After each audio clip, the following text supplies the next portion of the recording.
Ẹ̀yin ọlé ẹ káàbọ̀ sí Mashola Gist TV. Ṣé àlàáfíà ni ẹwà gbogbo lè ń kọ́ gist tá a gbọ́ òun ni lórí ọ̀rọ̀ àǹtí wa A. Wọ́n ní kábíyèsí ní táwọn bá máa ralé fún àǹtí wa A ní UK. Wọ́n ní àwọn làwọn máa decide ibi tán máa dúró sí. Wọ́n ní wọ́n lè wá sí Nàìjíríà àfi tó bá jẹ́ pé àwọn nìkan wá. Nǹkan tí kábíyèsí sọ nìyẹn. Wọ́n ní àǹtí wa A ti ń struggle lórí ọ̀rọ̀ ilé yìí. Ipe in fact kì í ṣe ọ̀rọ̀ kékeré ni ọ̀rọ̀ ilé yìí jẹ́ fún wọn láti ra ilé sí UK. Ẹ̀yin èèyàn lé.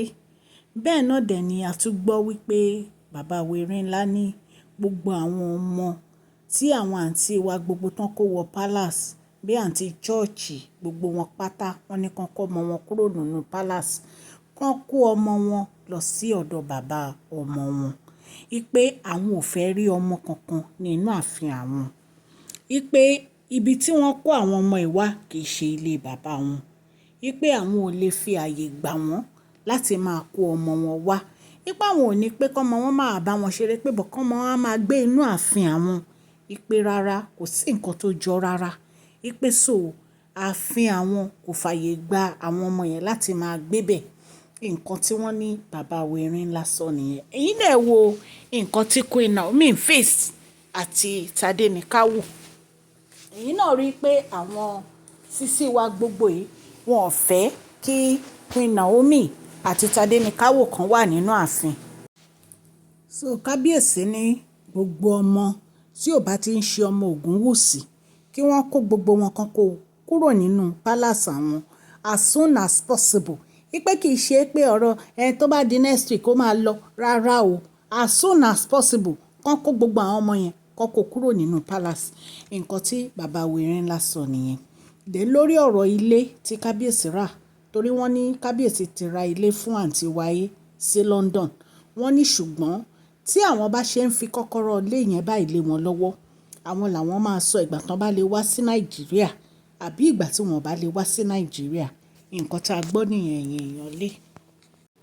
Bí a tún ṣe gbọ́ wọ́n ní Dr. Elizabeth wọ́n ní wọ́n lọ bá ẹ̀gbọ́n kábíyèsí elder brother wọn. Wọ́n ní wọ́n lọ sọ fún elder brother kábíyèsí wípé àwọn ò lè dákẹ́ lórí ọ̀rọ̀ nǹkan tó ṣẹlẹ̀ sí àwọn. Ipe táwọn ò bá sọ̀rọ̀. Ipe bí kábíyèsí ṣe máa throw gbogbo ọ̀rọ̀ yìí sí abẹ́ máàtì nìyẹn. Ipe bàbá wèrè ńlá ò ní gbé ìgbésẹ̀ lórí ẹ̀. Ipe ìgbà tí àwọn tẹ̀ nǹkan mọ́lẹ̀ nínú palace náà tí ẹsẹ̀ àwọn wú wọ́n ní àwọn parent àwọn ló ní láti gbé àwọn jáde. Ipe lóòótọ́ kì í ṣe pé kábíyèsí ò ṣe nǹkan kan sí i pé ṣùgbọ́n tó bá jẹ́ nǹkan tó yẹ pé ó fẹ́ pa àwọn lára. Ipe ń kọ́. Ipe ìtorí ẹ̀ ni àwọn fẹ́ kí bàbá wèrè ńlá kàn ṣe nǹkan tó bá tọ́ lórí ọ̀rọ̀ aṣọ yẹn. Kí wọ́n dẹ̀ wádìí ibi tí gbogbo nǹkan tó ṣẹlẹ̀ yìí tó ti jáde wá. Nǹkan tí a gbọ́ nìyẹn tí wọ́n ní Dr. Elizabeth sọ. Ẹ̀yin èèyàn lé. Ẹ̀yin náà mọ̀ wípé for a very long time ni Dr. Elizabeth kúrò nínú palace tí wọ́n lọ kó tó di pé nǹkan tó ṣẹlẹ̀ tí wọ́n lọ fi ara pamọ́. Ṣùgbọ́n gbogbo nǹkan tó ṣẹlẹ̀ sí wọn yìí kì í ṣe nǹkan tó yẹ pé ó dùn mọ́ anybody nínú àwa tá à ń sọ̀rọ̀ igan ìbànújẹ́ ló jẹ́ fún wa. Ipe nǹkan tó ṣẹlẹ̀. So ọ̀rọ̀ tó ń dùn wọ́n gan lọ́kàn wọn ni. Ẹ̀yin èèyàn lé. Ọ̀rọ̀ tó ń dùn wọ́n gan lọ́kàn wọn ni kì í ṣe nǹkan tó yẹ pé èèyàn lè fi kàn gbójú kúrò níbẹ̀. Kì í ṣe nǹkan téèyàn lè gbójú kúrò níbẹ̀. So ìtorí ẹ̀ ni wọ́n fi lọ bá ẹ̀gbọ́n kábíyèsí ọkùnrin tó fi lọ ṣàlàyé gbogbo àwọn ọ̀rọ̀ yìí fún wọn. Wọ́n dẹ̀ ní pé wọ́n sọ ọ̀rọ̀ yìí gan lójú pàrọ́pò gan. Wọ́n ní pàrọ́pò ní kán ní sùúrù. Ipe gbogbo ẹ̀ máa ṣe é ṣe gbogbo ẹ̀ máa níyanjú. Nǹkan tá a gbọ́ nìyẹn ẹ̀yin ará lé. Ẹ̀yin èèyàn lé lórí ọ̀rọ̀ pé kábíyèsí ní kí gbogbo àwọn ọmọ tí ò ń ṣe ọmọ Ogunwusi kan kí màmá wọn kan kó wọn kúrò nínú ààfin. Wọ́n ní àǹtí wa A àtàwọn fámílì wọn wọ́n náà fa wàhálà pẹ̀lú Queen Naomi.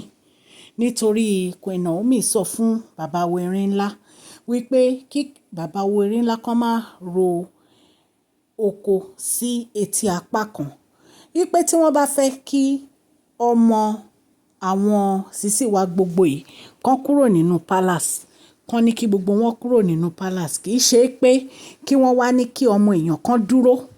Ṣé ẹ mọ̀ pé ọmọ àǹtí wa yé wà nínú palace, ọmọ àǹtí wa yé wà nínú palace, ẹ̀dẹ̀ ní káwọn yòókù kọ́ ọmọ wọn kúrò, wípé ó bẹ́tà kí gbogbo wọn kọ́ ọmọ wọn kúrò. Wọ́n ní lórí ọ̀rọ̀ yẹn ni kábíyèsí take decision pé kí gbogbo wọn kó gbogbo ọmọ wọn kúrò nínú ààfin. Wọ́n ní bí wọ́n ṣe mọ̀ wípé Queen Naomi ni ó gba bàbá Awon ńlá nímọ̀ràn, àmọ́ bóyá àwọn driver wọn àbáwọn tó súnmọ́ wọn náà lọ gbé ìborùn fún àǹtí wáyé ni. Wọ́n ní bí gbogbo àwọn family ṣe bẹ̀rẹ̀ sí sọ̀rọ̀ nìyẹn tó ń rọ̀ òjò ìpèlé ọ̀tá wọn lórí. Kí ni bàbá Awon ńlá gbọ́rọ̀ yìí sí? Wọ́n ní inú bí bàbá Awon ńlá seriously, wípé ṣé àwọn ò lè take decision ni? Ṣé àwọn ò lè pàṣẹ nínú palace àwọn ni? Kí ló dé tó yẹ pé táwọn bá ti ń take decision, gbogbo wọn wọ́n á máa sọ̀rọ̀, wọ́n á máa complain, wọ́n á máa halẹ̀, wọ́n á máa ṣe gbogbo ẹ̀ pé àwọn ò fẹ́ gbọ́ gbogbo àwọn ọ̀rọ̀ rádaràda yìí mọ́. Àwọn tún ń pa láṣẹ pé kí gbogbo wọn pátá kí wọ́n kó ọmọ wọn kúrò láàfin, torí wọ́n ní ilé bàbá, kó kó àwọn ọmọ wọn lọ sí ilé bàbá wọn. And it's true. Honestly, àwọn sísè wa gbogbo yìí wọ́n tiẹ̀ ti wá sọ ààfin yìí, wọ́n tiẹ̀ ti wá sọ di nǹkan mi. Kí ló dé? Ṣé kábíyèsí ò náìsì ni? Kábíyèsí náìsì ni? Ṣé nítorí bàbá Awon ló kì í sọ̀rọ̀ ẹ̀ dẹ̀ fẹ́ máa tẹ ojú wọn mọ́lẹ̀? Ẹ wá máa mú gbogbo àwọn ọmọ yín, ẹ máa kó wọn wá sínú palace láì ṣe pé wọn ò ní bàbá. Ẹ̀yin èèyàn lé abẹ́rí pé ìtú lágbára. Wọ́n náà tí wá bá bẹ̀rẹ̀ wàhálà o. Àwọn wọ́n ní lórí ọ̀rọ̀ property tí wọ́n ní Queen Naomi tà ní Kingston Heights, wọ́n ní kò sí nǹkan tó jọ bẹ́ẹ̀ o. wọ́n ní Queen Naomi ò ta property kankan. wọ́n ní kábíyèsí wọ́n dúró síwájú àwọn ẹ̀dà yìí, wọ́n dẹ̀ bẹ̀rẹ̀ sí ṣàlàyé fún wọn wípé àǹtí wáyé mú àtàmọ́mọ́ àtàmọ́ ni. wọ́n ní property yẹn, wọ́n ní ọkọ Princess Diola ló ta property yẹn fún àwọn. Wọ́n ní àwọn dẹ̀ fi owó kun àwọn ra èyí tí àwọn ń gbé nísìn ní Kingston Heights. Ìpè Queen Naomi ò fọwọ́ kan property àwọn kankan, wọn ta property àwọn kankan. Ṣé rí wọ́n máa ń parọ́ mọ́ Queen Naomi gan? Nítorí pé ẹni tí ẹ̀ ń rojú ẹ̀ níbi yìí ó ní ẹlẹ́dàá àti nǹkan tí Queen Naomi ṣe àti nǹkan tí Queen Naomi ò ṣe, gbogbo ẹ̀ náà máa fẹ́ pọ́n ṣe. ẹ máa bẹ̀bẹ̀ kiri. Ẹ̀yin náà mọ̀ pé kábíyèsí wọ́n láìkí kan máa invest. Wọ́n ní property èyí tí àwọn ń gbé tẹ́lẹ̀ tí Queen Naomi dé síbẹ̀, wọ́n ní kì í ṣe tí kábíyèsí bá ti sọ nǹkan báyìí Queen Naomi ni, tí kábíyèsí bá ti sọ nǹkan báyìí Queen Naomi ni, ṣé kábíyèsí ò lè bá ní sọ̀rọ̀ gẹ́gẹ́ bí ọkọ king for that matter. àbí kábíyèsí kọ́ so lọ́kọ wọ́n ní yín. láti ra ibi tó tóbi fúnra wọn. nǹkan tá a gbọ́ nìyẹn. so wọ́n ní kábíyèsí sọ fún àwọn ẹ̀dà yìí pé kò sí nǹkan tó jọ bẹ́ẹ̀ o, irọ́ ni gbogbo ọ̀rọ̀ yẹn, pé Queen Naomi ta property, Queen Naomi ò ta property kankan.